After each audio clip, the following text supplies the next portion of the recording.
Switzerland میں اکثر میں واک کے لیے نکل جاتا ہوں اور مختلف چیزوں کے نظارے بھی کرتا ہوں۔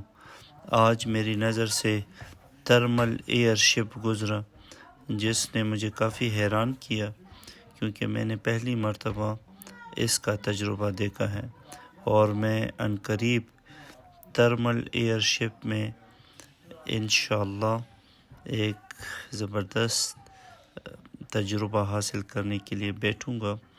یہ ہاٹ ایئر بیلون کی طرح ہوتا ہے، مگر ہاٹ ایئر بیلون اور تھرمل ایئر شپ میں بنیادی فرق بھی موجود ہے۔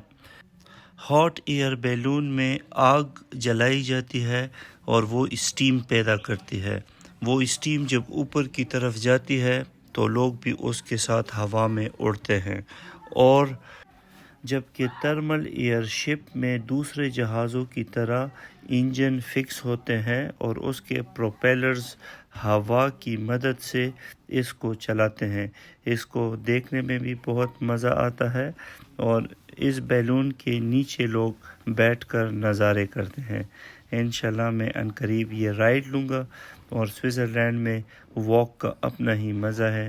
روزانہ میں 5-6 کلومیٹر ضرور واک کرتا ہوں، جس سے میرا وزن بھی کم ہو گیا ہے۔